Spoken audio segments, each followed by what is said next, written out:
कि कर्म करते समय मन की जगह बुद्धि की बात मानो, मन को बुद्धि के अधीन रखो, यही ना? नहीं अर्जुन, केवल बुद्धि पर भरोसा करने में भी खतरा है, इसलिए कि विनाश काल आने पर तो मनुष्य की बुद्धि भी भ्रष्ट हो जाती है। अर्थात जब विपरीत समय आता है तो मनुष्य की अपनी बुद्धि ही उसे गलत रास्ते पर ले जाती है। हे मधुसूदन, मनुष्य न तो अपने मन की इच्छा अनुसार कर्म करे, न ही बुद्धि की सलाह माने, तो फिर मनुष्य बेचारा करे तो क्या करे? ऐसी स्थिति में अपनी प्रवृत्ति के विरुद्ध कोई कैसे जीवन व्यतीत करेगा?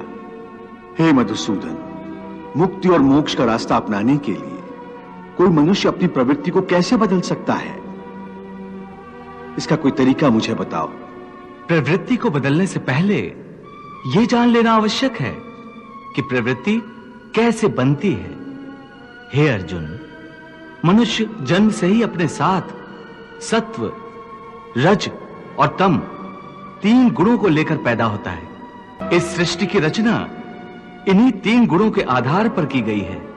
त्रिगुणात्मक सृष्टि में रहने वाले समस्त प्राणियों में तीनों गुण विद्यमान होते हैं, परंतु हर प्राणी के अंदर इन तीनों में से कोई न कोई एक गुण अधिक प्रधान होता है, और जिस गुण की प्रधानता अधिक होती है उस प्राणी का चरित्र वैसा ही बन जाता है। रजोगुण प्रधान पुरुष को ऐश्वर्य, ठाट बाट और राजपाट की लालसा होती है। तमोगुण वाला आलसी और प्रमादी होता है। द्वेष, क्रोध जैसी नकारात्मक भावनाएं उसमें कूट कूट कर भरी हुई होती हैं। और सत्व गुण वाला? सत्व गुण ही उत्तम गुण है। सात्विक मनुष्य सीधा और सच्चा होता है। वैसे तो हर मनुष्य के स्वभाव में ये तीनों गुण कुछ न कुछ मात्रा में होते हैं, परंतु जिस मनुष्य में जो गुण प्रधान होता है वो वैसा ही हो जाता है। उसकी जैसी प्रवृत्ति होती है वैसी ही रुचि हो जाती है।